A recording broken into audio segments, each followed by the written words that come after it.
That's why we did something about it. We aren't just Minnesota Army National Guard soldiers. We are people just like you. And together, we can make a difference. Take on your legacy. Visit nationalguard.com/MN to find out more. Sponsored by Minnesota Army National Guard, aired by the Minnesota Broadcasters Association and this station. Supporting the best local and independently owned restaurants in the Twin Cities has never been easier. You'll find an expansive list of local dining options at eatlocalminnesota.com, from classic American comfort food to authentic flavors from around the world.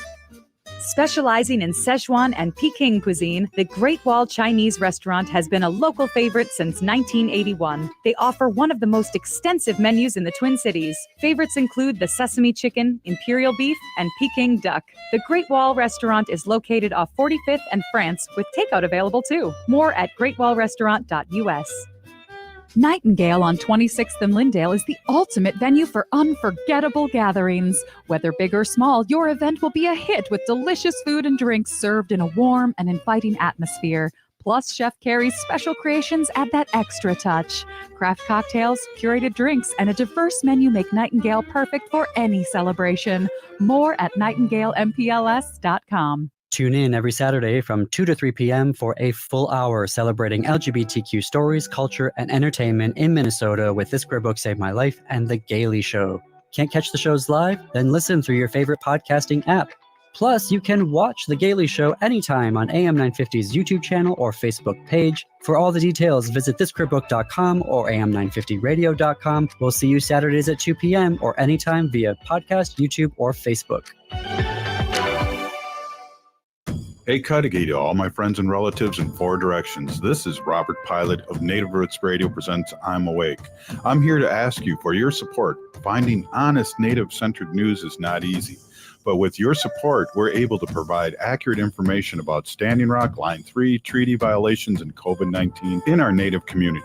Please visit Native Roots Radio Network on Patreon and donate if you can. That's Native Roots Radio Network on Patreon. Pinigigi, and thank you for your support.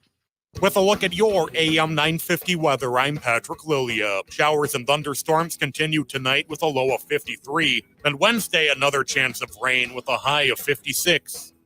Nightingale is your cozy, comfortable neighborhood bar and restaurant at 26th and Lyndale in Minneapolis. Come in for the famous Nightingale burger or the ginger tamari chicken wings. View their menu or place a takeout order at nightingalempls.com. It's a good day to be indigenous. They are going to become more brutal. Couldn't cut, hitting cut again.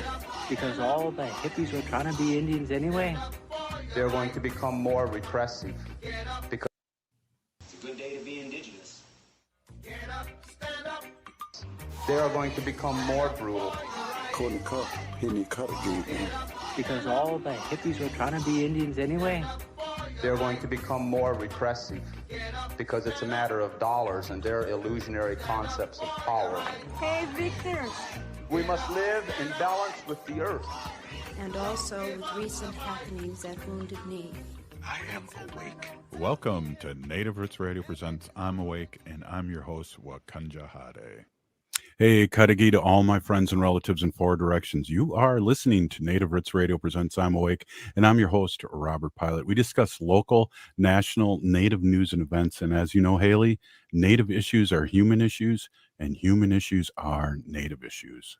Yes, you are right, Zega, and this portion of the show is supported by Native American Community Development Institute, or NACDI, with Make Voting a Tradition.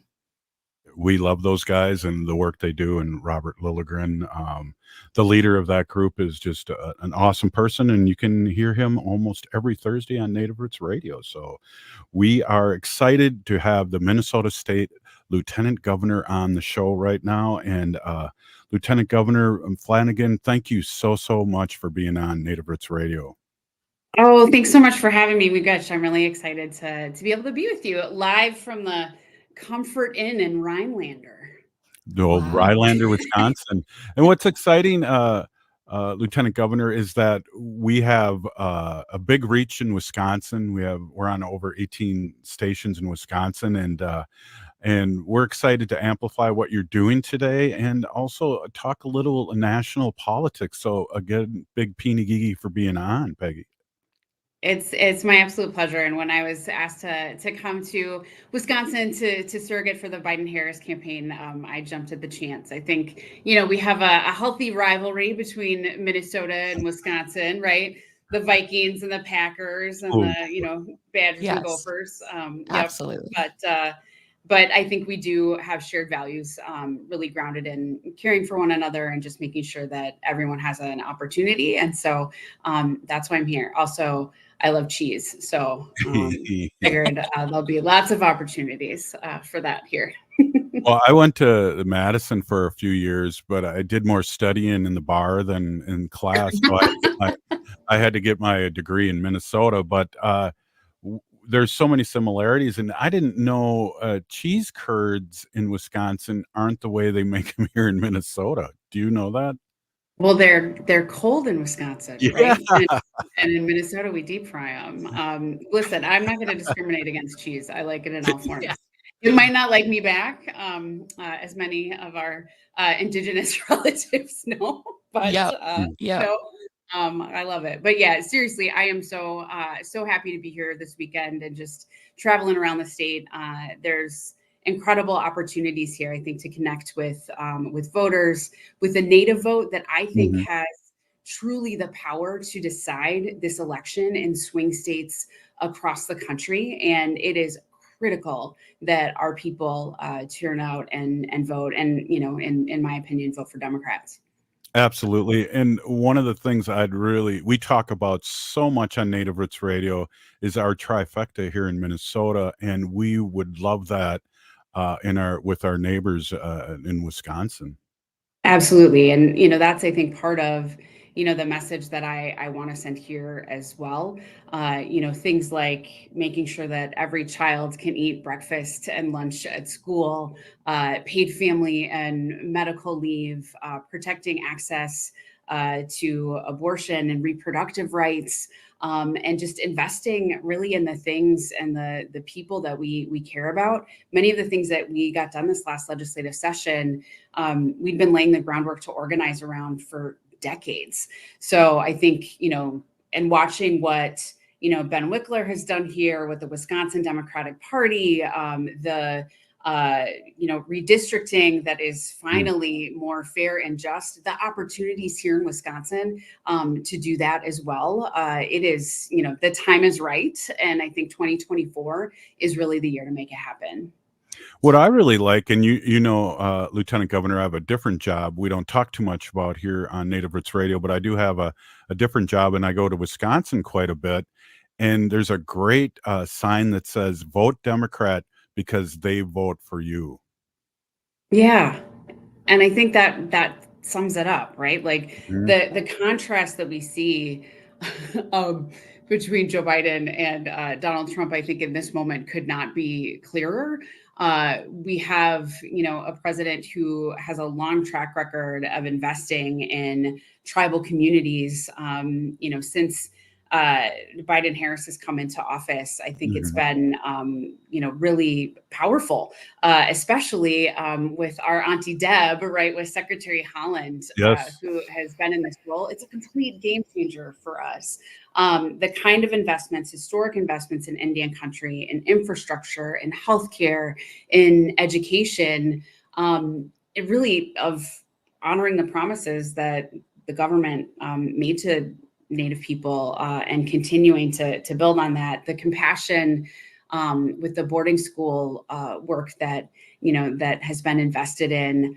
And really, I think the most important thing that I have seen is truly respecting just the government to government relationship and allowing additional flexibility with federal dollars, knowing that Native folks know how to spend these resources best and tribes should be, leading the way.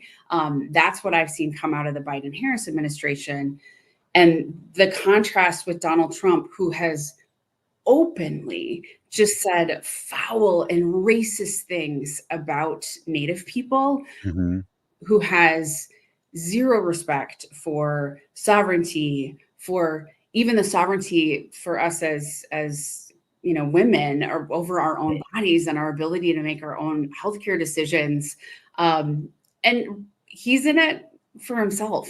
I've never seen a quote unquote leader who has been so blatant in just, naming the fact that like they're in it for themselves and for their billionaire, buddies. Like he doesn't care about us. He doesn't care about regular folks who are just, trying to make it. And so I think that for me, is one of the most important messages is like, he's a selfish leader who just doesn't, care. And I think would do away with democracy in a heartbeat.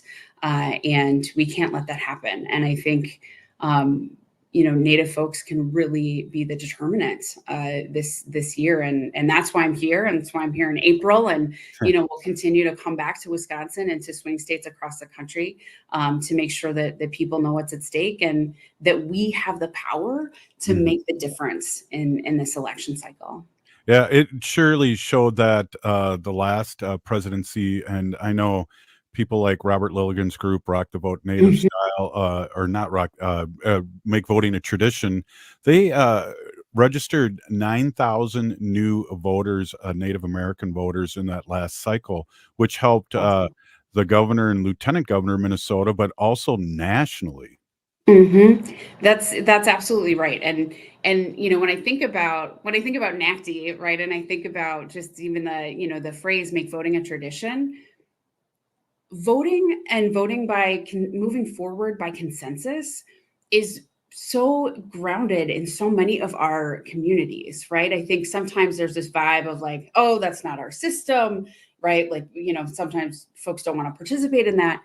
But listen, we are impacted more by decision makers, right, and elected officials than any other group of folks, right? So from, the local, state, certainly, federal level, and the executive branch, I think really, really matters. So I am thrilled, right, by those results of registering new voters, and that absolutely has to be a part of the way that we build power all of the time. Voter registration, coming back to, lobby folks when they're in office, and just having a consistent presence, not just about elections, but that we are engaged as Native people and will continue to show up over and over again.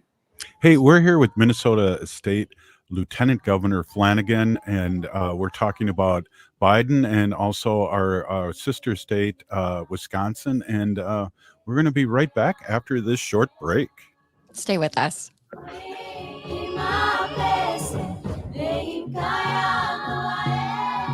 When we heal from our traumas, when we face our fears, let go of our addictions, when we relearn our values, when we live our teachings, respecting our elders, cherishing and honoring our children, when we honor and take care of our spirit, there will be no room left for sexual violence. Sponsored by the Minnesota Indian Women's Sexual Assault Coalition. The city of Minneapolis is now on Native Roots Radio with Minneapolis AIR. AIR stands for American Indian Relations. Guest host Christine McDonald talks to people about important things affecting the city's Native communities. Minneapolis AIR dives into topics like public safety, public health, elections, and so much more. Tune in to Minneapolis AIR on Native Roots Radio from 5 to 6 p.m. on the second Wednesday of every month, right here on AM 950. As we gear up for American Indian Celebration Month in May, it's crucial to prioritize our health, especially with celebrations on the horizon. If you start feeling off, like a fever, a tickle in the throat, or heavy fatigue, don't ignore it. Take an at-home COVID-19 test right away.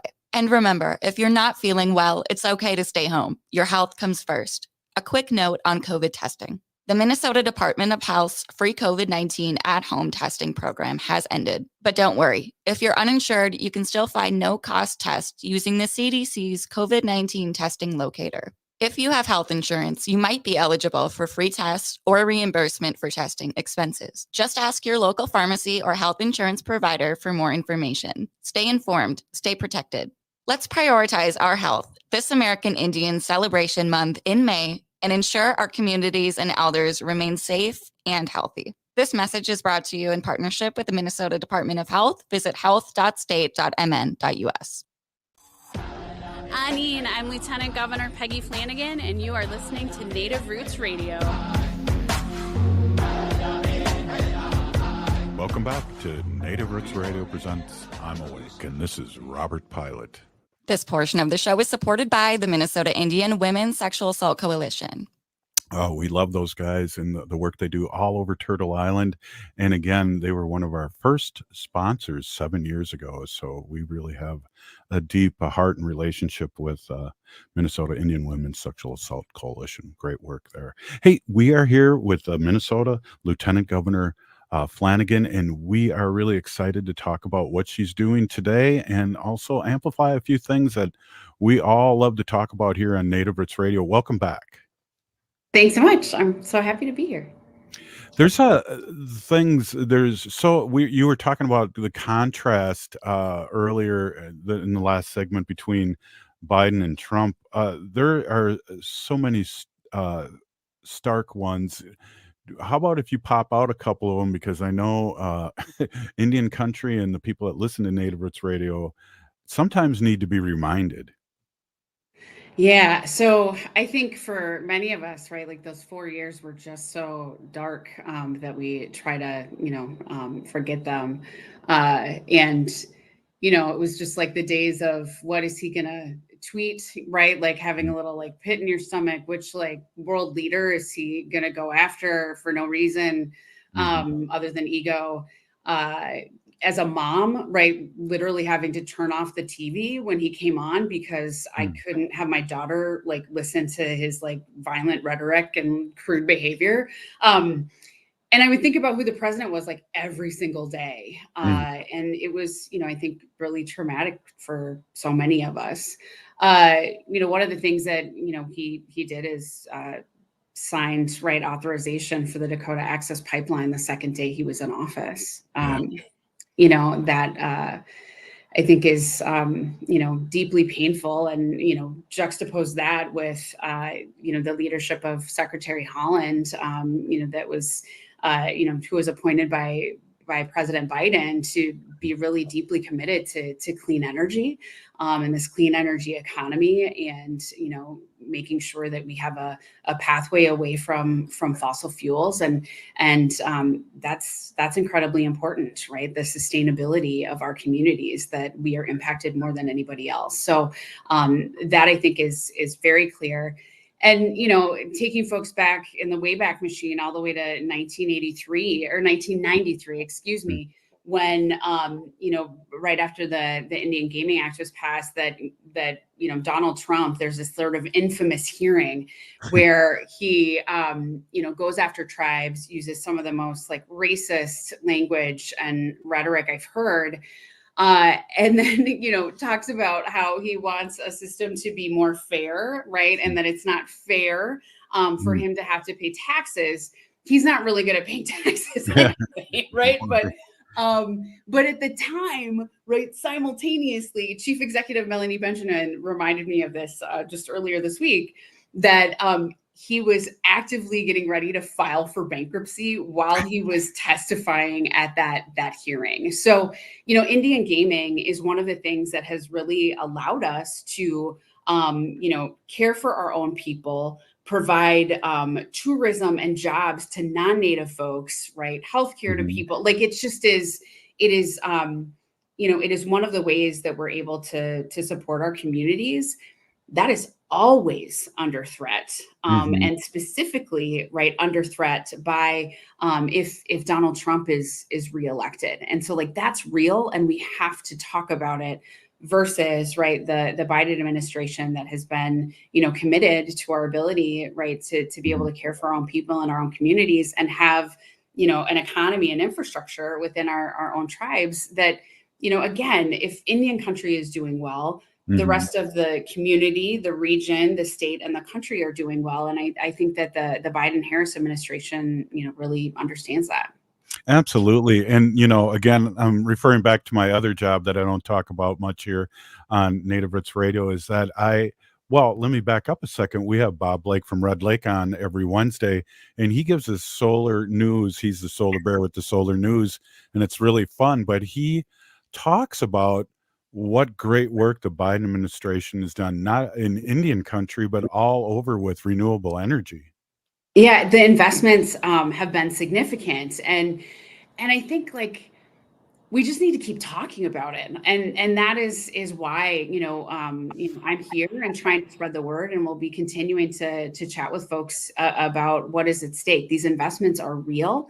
Clean energy economy is what is needed and necessary for for our people, and they've really delivered. I think there's just in generally, right, there's been a lot of investment, but specifically for tribal communities, are really impressive. So there's been $32 billion to support healthcare and housing, survivors of domestic violence and sexual assault, childcare for our people. And those are real tangible things where we frankly, our communities deserve those investments. I consider it in many ways a down payment, right?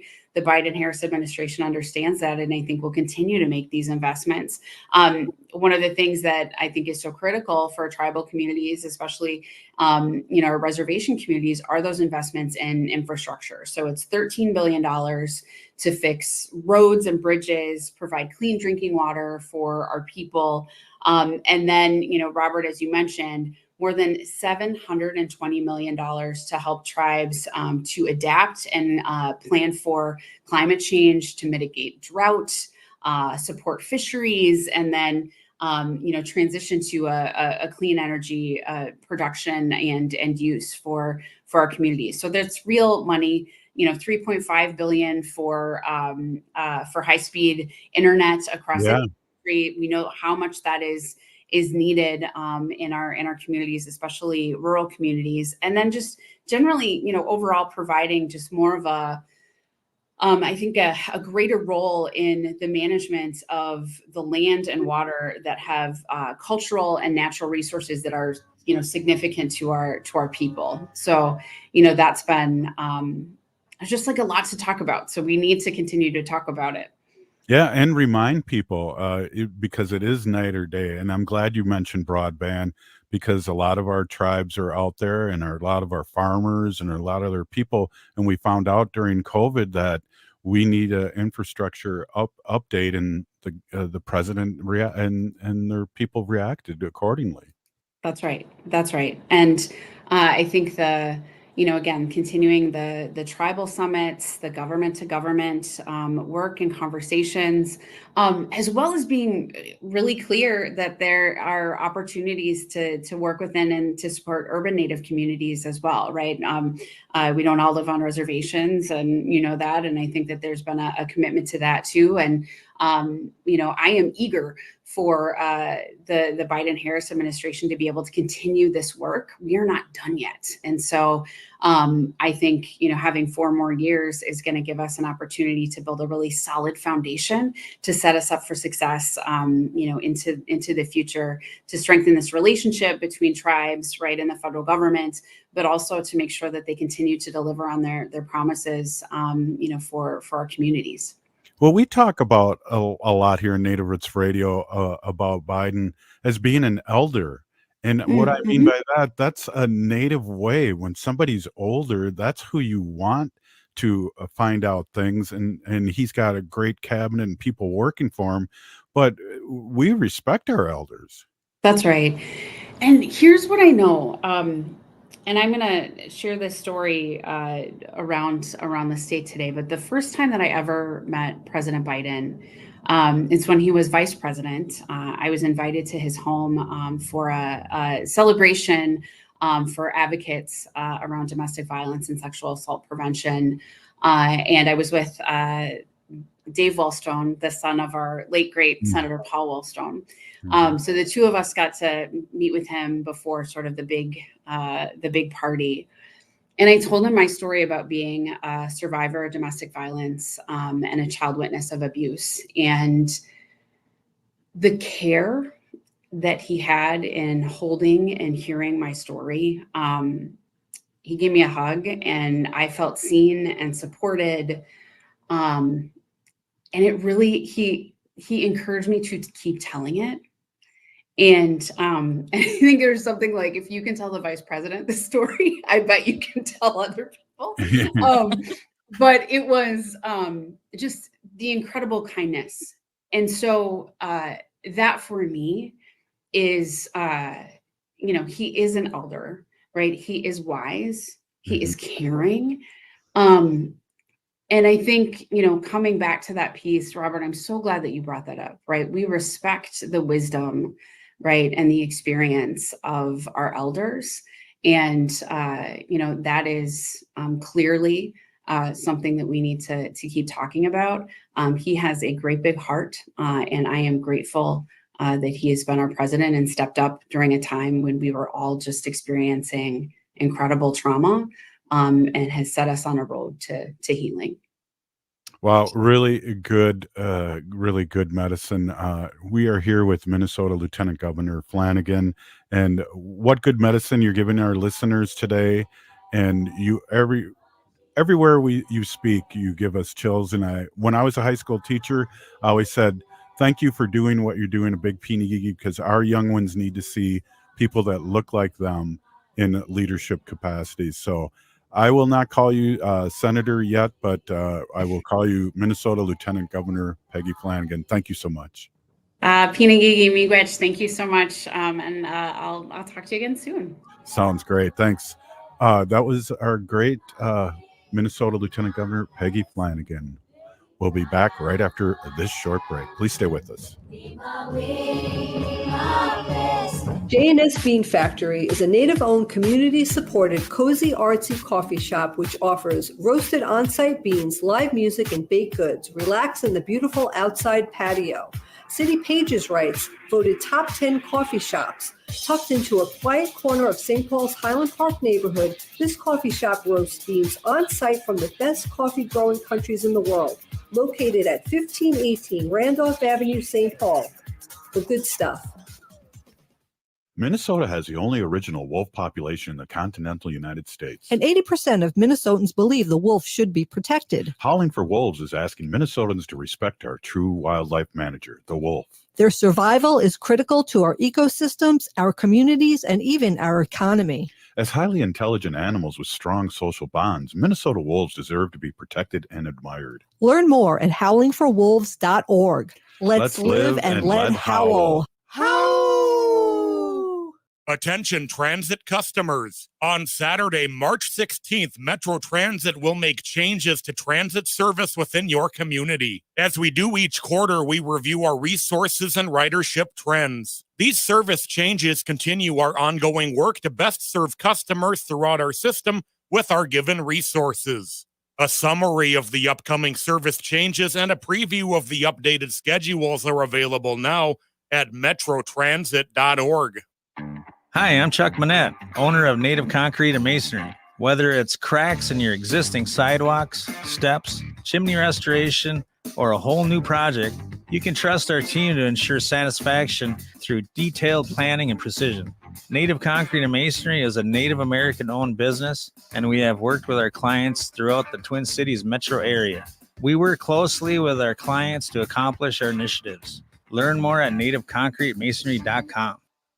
Doherty Family College at the University of St. Thomas is your pathway to a bachelor's degree. Located in downtown Minneapolis, Doherty Family College offers an affordable education that includes free textbooks, a laptop, meals, career coaches, and a Metro Transit pass. As a full-time Doherty Family College student, you'll benefit from mentorship from St. Thomas faculty, along with paid internships and support from Minnesota's largest private college. Ready to turn your dreams into reality? Apply now at dfc.stthomas.edu. Doherty Family College, your journey to success starts here. Join Edina Rides for Education on Saturday, May 4th at Fred Richards Park for a leisurely 5 or 10-mile bike ride. Edina Rides is organized by the Rotary Club of Edina Morningside. Gear up for a day of community spirit. And here's the best part. Your Ride with Edina Rides supports local educational nonprofits like the Edina ABC program. Their goal is to increase the number of well-educated minority students and make it possible for deserving students to reach their full potential. Current student Joyelle, a high school junior, says she's proud to be part of the Edina ABC program. She says it's been a joyous experience, providing her with amazing opportunities from diverse classes to exciting events and meeting wonderful people. Your participation helps sustain organizations like Edina ABC. Registration is easy at edinarides.com. Take advantage of early bird pricing, just $25 for adults and $15 for kids. So gear up and pedal for a purpose on Saturday, May 4th with Edina Rides for Education. More at edinarides.com. With a look at your AM 950 weather, I'm Patrick Lilia. Showers and thunderstorms continue tonight with a low of 53. Then Wednesday, another chance of rain with a high of 56. Spring is here, and it's a good time to take a look at your lawn. If it's not the lush green lawn you're hoping for, Natural Lawn can help. Natural Lawn's organic approach is safe for people and pets. Don't wait for summer and visit naturallawn.com today. You're listening to Native Roots Radio. This is Spirit from Reservation Dogs. Get up and listen.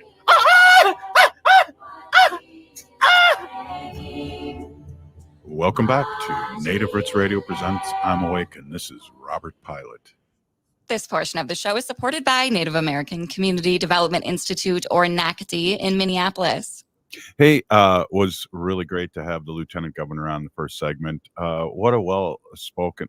We could have her on every day. It's really, really, truly, and what a great speaker. And I've always get emotional when she's on the show. So.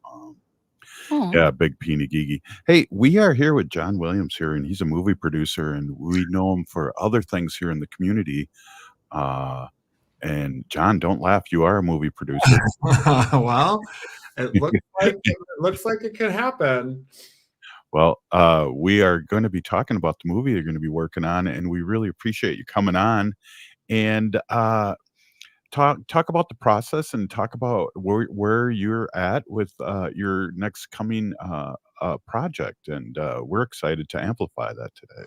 Awesome. Well, thank you for having me, you guys. It's great to see you, Haley and Robert. I have a couple things I wanted to talk about NACDI for you guys. Do you mind?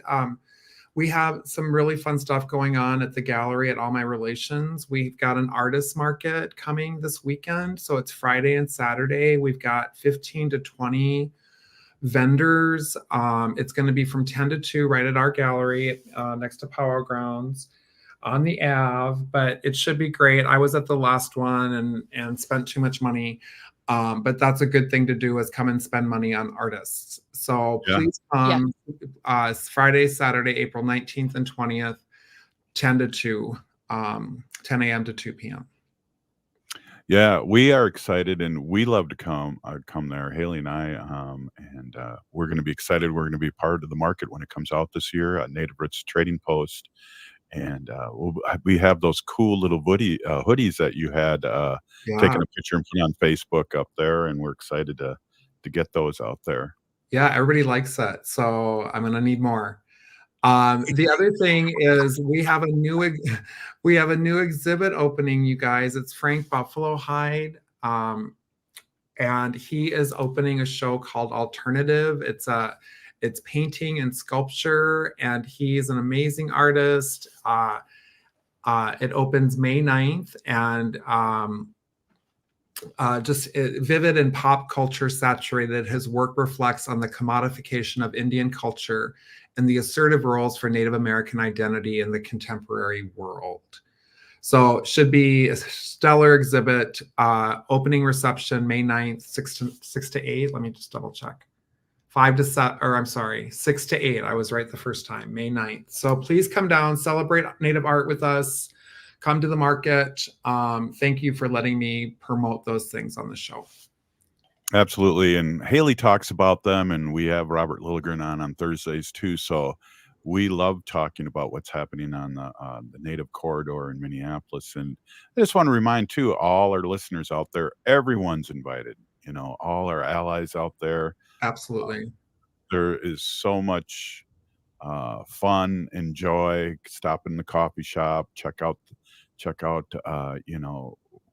the whole avenue and what's happening, so we're really excited to be a part of this and be able to go down there and do that with you. And it's just a welcoming situation, John. Hey, Robert, I heard that Robert Lilligren is kind of a disruptive guest. Is this true? No, but I do know that he appreciates his name spoken correctly. And so I am practicing. I am practicing every day now. Right. You stumbled on Robert or Lilligren? Maybe both. Yeah. Ooh, Haley, easy there. Maybe both. I'll take the fifth. You'll have to listen more often, John. I do try to listen, but I will take that as direction to listen more frequently. Hey, so let's talk about what happened up in Duluth and what's happening now, and sure, the project you're working on. I'm really excited to amplify that. Oh, good. Well, so I'm going to tell you the story here, and if we have to go to commercial, just shut me up, okay? Which I know you will. So our friend Tashia Hart, who is a writer based in Duluth, she was part of our Native Authors program at NACDI and All My Relations. And for those who don't know about it, the Native Author program that we've been operating since 2021 is for emerging Native American artists. And Tashia Hart was in our first cohort. And by the way, it's been so successful that we'll be starting our third cohort this year. But Tashia wrote a novel. She wrote a romance novel called Native Love Jams. So that was happening and part of NACDI. So this is NACDI adjacent. In the meanwhile, my former colleague at NACDI, Elizabeth Day, is a filmmaker. And she made a beautiful documentary, co-directed and co-produced a documentary that opened the Minnesota Film Festival last week. And so we were up there, but prior to going up to celebrate Elizabeth and Jonathan's beautiful film called Without Arrows, and that will be airing on PBS later this year. It's a gorgeous film about a Cheyenne River family, the Fiddlers, and the ups and downs of their life and reservation life and urban life. And so beautiful. The photography is stunning, and it just packs a wallop at the end. Couldn't recommend it more highly. So Without Arrows. But Elizabeth and I told her last year, I said, whatever your next project is, I want to work on it. That's all I said to her. Mm-hmm. In the interim, and a couple of weeks had passed, in that interim, we both had picked up a copy of Native Love Jams and read it. And then I ran into Elizabeth and she said, here's my new project. I want to produce Native Love Jams into a movie. I was sold because I think there might be one or two other Native American romantic comedies, but it's certainly not something that's common. Mm-hmm. And I thought what the world needs right now is a Native American rom-com. And so so Tashia Hart went ahead and wrote a screenplay, and we decided to enter the pitch competition at the Minnesota Film Festival. And come to find out in March, we were selected as a finalist. Wow. So during the festival, so we went up and we rehearsed and we got our stuff together and wrote, and Tashia and Elizabeth got up on stage last week and sold this pitch to festival attendees and industry professionals. And everybody laughed at the right moments. They thought it was wonderful. And we ended up winning. So we won the award. And at the same, just shortly after that, Elizabeth won for her other film for Best Local Filmmaker. So we just cleaned up that night. It was wonderful. There's been some interest already in our project, Native Love Jams. And so we're kind of getting our stuff together here and forming an LLC and doing production company stuff and all of that. But thank you for letting me promote it. We really believe that this whole novel, the way that Tishia so carefully crafted a romantic comedy to reflect a true Anishinaabe story, is so winning and beautiful and funny, and we deserve a happy ending. Mm-hmm. Yeah. Wow, that's amazing, and it's so interesting too. I was in New York and ran into a filmmaker, and she was trying to ask me if I knew any filmmakers, and then this popped up. So, love to get you two together and talk over things because she has a film. Haley, what's the name of the film again? That's The Heart Stays. yeah, and that's Yes. on Apple TV, and she self-produced it, and it's just great to see all this art and film and television and media out there that Native Americans are doing by themselves.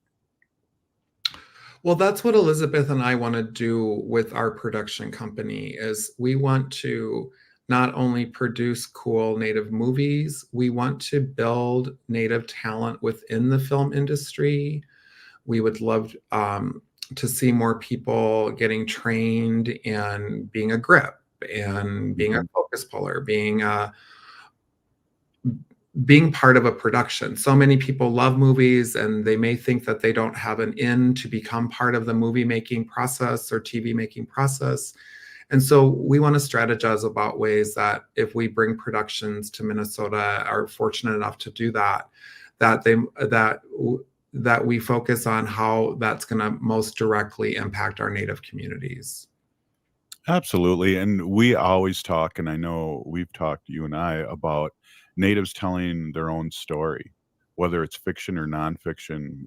We have heart, we have humor, and we've proven that in the last 5 years with things like the television show Reservation Dogs and the movies that have come out, Predator, the pre-Predator, and there's just been a lot of excitement that we have to keep this momentum going. Absolutely. I mean, we couldn't be more thrilled that Reservation Dogs was a success. Lily Gladstone is kicking down doors for us. Mm-hmm. There needs to be some equal time for Native people. And, you know, frankly, I want all of our stories being told, but those stories include romantic comedies. They include horror movies, which is my favorite genre. They include dramas, and not all of our stories are rooted in trauma. Right. Yeah. Sometimes we just need a 2-hour break and watch something fun and light, and where all the tropes of a romantic comedy are represented, because Tashia was so smart in putting this together, that we just get to celebrate the tumultuous ways that us Native people are falling in love. Hey, we're here with John Williams, and he's Vice President of Development at Native American Community Development Institute and also a producer. I really appreciate you coming on and talking about this. And also, I will be shaving my goatee off if I need be to try out for the movie. Okay. All right. Yeah. We'll send you the casting call. Right on, right on. For somebody, a radio personality that mispronounces everyone's names, right? Right. You might. Yeah. Well, there's a place for everybody in our ways. That's right. Oh, that's really cool. John, great to see you. Thank you for everything you do in the community, and good luck with this, and stay in touch too. We want All right. We will be back, I hope, to talk about Native Love Jams and all things NACDI. Thanks, you guys. Right on. Hey, Native Roots Radio will be right back after this short break.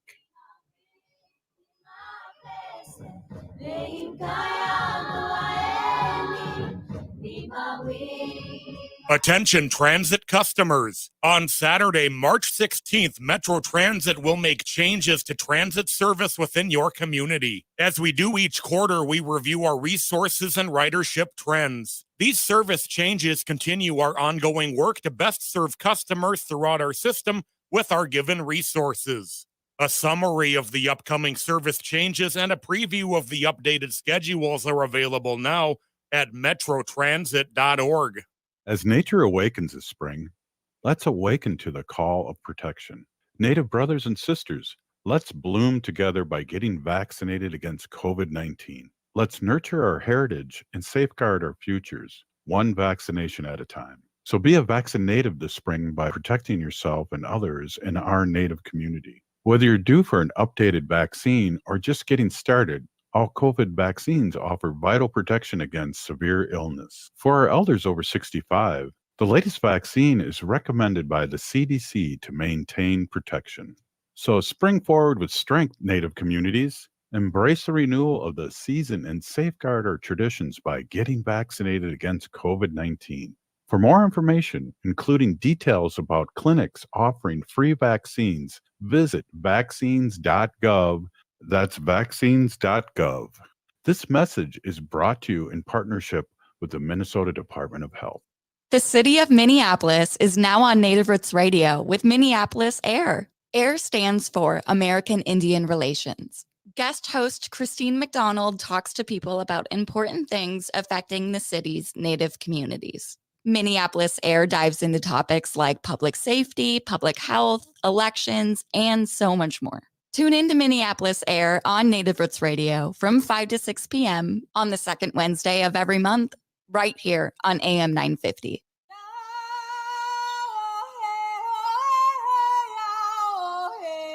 This is Leonard Peltier. I am in Coleman 1 U.S. Penitentiary, and I'm listening to Native Roots Radio. And we're back to Native Roots Radio presents I'm Awake, and this is Robert Pilot. This portion of the show is supported by Howling for Wolves, protecting wolves for future generations. How? Well, I just want to mention too, Haley, that it's Jim Thorpe Day today, and you know we talk about Jim Thorpe a lot here as one of the greatest athletes of all time, and it's proven. It was voted on. He was the greatest athlete of the 20th century. Really excited to amplify that in 1973. On this date, President Tricky Dick Nixon made it his day. So, hey. Yeah, very cool. Very cool. Awesome. Hey, you know, we have our special guest as always, and we want to talk about some fun things here and what's going on tomorrow. Dr. Maureen Hackett, welcome to Native Roots Radio. Thank you. It's lovely to be here. And I'm following on some pretty tough guests. I mean, you had Lieutenant Governor Flanagan. That's pretty amazing. And I know I've heard her many times. And so I would say she's probably the special guest. But anyway, we do have Wolf Day at the Capitol tomorrow. And we plan on adjusting slightly what we're going to be saying to some of the legislators, because we actually had a vote in the Senate last week. They tend to take votes with little notice. So we only had about 2 days notice, or maybe a little more, that they might have a vote on the floor of the Senate. And they did. And the vote was basically to prohibit wolf hunting. And we did not pass by a little bit, is 30 to 35. And so tomorrow we will be thanking those that voted to prohibit wolf hunting. And we will be asking the people whose senators or representatives that didn't vote, because the House voted last spring, and we can talk about that in a minute. But the senators that didn't vote with us, it's an opportunity for their constituents to talk to them about it and find out, what are they thinking? What are their concerns? Things like that. Mm-hmm. So that's part of tomorrow. There's also the potential for a bill to pass, but we have to work on on the bill language, and that is to require permission to trap on private lands, either written or verbal. Right now, 23 other states require permission if you want to put traps on someone's land. And the state of Wisconsin has had written permission required on all private lands for hunting and trapping since 1995. So what we're getting in Minnesota is we're kind of getting the people that don't want to have to ask anybody for permission to put traps on private lands from Wisconsin coming over to Minnesota. And so we hope that this gets passed. We know it's in the House Environment Committee, but there is some language we're objecting to. Some exceptions are in there, and one of them we're objecting to it, and it involves exempting Highway 2. If you could hang on 1 second, I've got some feedback going on. Well, we're here with Dr. Maureen Hackett, and she's the founder of Howling Wolves. And she's back.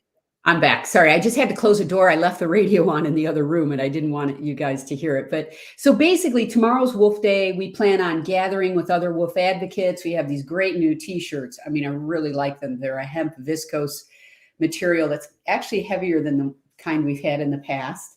We have a vegan lunch by Root to Rise, and we really want people to register so we could plan. And it's kind of late to register now, but we're expecting probably a little over 100 people have RSVP'd. You know, we do get no shows, so walk-ins are welcome because I'm sure we'll have plenty to give out, and it's a nice time. We get a chance. I give a little talk. I explain a bunch of things that I've been explaining on the radio. And there's a Dr. Michael Fox, who's a veterinarian. He's in his early 80s, maybe mid 80s now. And he's been working animal issues for a very long time, especially with elephants in India. And so he's going to say about 5 minutes too. I haven't quite figured out where in the program, but he'll be in the beginning of the day. And then everybody will go off to their meetings and report back to us on our little form we put together to tell us what they learn. So are we going to talk to senators or the representatives too? It's whoever we can get meetings with. And to be honest with you, right now, they're really busy with their sessions. And so sometimes the best we can do is call them out of the session, and have them come talk to you in the hallway. Otherwise, we do try to get meetings set up, and we have a bunch set up, and it matters in terms of when you registered, if we had enough time to get those meetings set up. And they're quick meetings. But usually they'll meet with constituents for sure on that day. I think it's going to be a big show tomorrow, or a big day tomorrow, because not just for us, but there are going to be a lot of people at the Capitol. I know the veterans are doing a walk. Disabled American veterans are going to be in the rotunda at noon. As a veteran, I plan on sneaking up and joining them for a little bit, and showing them my support. So there will be lots of activity at the Capitol, and we hope you'll get a meeting. And if you don't get a meeting, a lot of times we can get a meeting another day. All right. Or you can go in with somebody else. I know I'm always pleased to go in with Wendy, my wife, because she's an old hat at this and has it down. But she's also over the years helped people and gone in with people like Haley who would be the first time. And also where Haley lives, there's a Republican representative and a Democrat senator, right? Yeah. Yep. Who's the senator? Do you remember? Haley, what city? Yeah, that's a great question. I'm in Lake Elmo, so East Metro. Oh, so you're probably Representative Housley, and I'm almost sure of it. If you're not, if you're Senators Housley or Seeberger, who's a Democrat. It depends. Oh, yeah. Yes, I think Seeberger, and then I've got Mark Wines too for. Okay, Seeberger voted with us. Basically, every Democrat voted to prohibit wolf hunting except 5, and I can name them off the top of my head. Actually, maybe 6. And one Republican voted to prohibit wolf hunting, and that was Senator Jim Abler. The Democrats that did not vote with us were Senator Hoffman, Senator Latz, which surprised us, out of St. Louis Park, Senator Housechild, Senator Kupek, and who could I possibly be forgetting? I'm sure I'm forgetting somebody. That's the best I can come up with right now. But yeah. Well, first of all, I just want to mention this because you just mentioned this, that thank you for serving. I did not know you were a veteran. Yes, occasionally I mention it. It's in my bio on the Howling for Wolves website, but you got to go to the first line of like below even the general description. Yes, I was in for 7 years in the Air Force. And I was in the medical corps. I was a psychiatrist in the Air Force. I left as a major, finished my commission off. Yeah, for 8. I had an 8-year commission. Anyways, it was in part how I paid for medical school. But I'm very glad I did it. I got more out of it than I would say I gave, although I gave my heart too. So anyway, That's awesome, Dr. Hackett. We only have 30 seconds left. Let's give that information about tomorrow again. Well, it's Wolf Day at the Capitol, and it starts at 10:30. You register around 10, but everybody's registered and walk-ins are welcome. We can't really do much with walk-ins other than welcome you and enjoy your company and throw you into some meetings if you're willing. We'd love that. And just hang out. So it's at the Capitol in the basement, the vault room, which is just down the basement, and we'll start at 10:30. And you can find all of this out under events at howlingforwolves.org. So take an action while you're there, events at howlingforwolves.org, and we'll explain everything that's happening tomorrow. Excellent. Thank you so much for being on and supporting Native Roots Radio. Hey, we're still here. We are the 7th generation. This is Native Roots Radio. And free Leonard Peltier now. Yeah.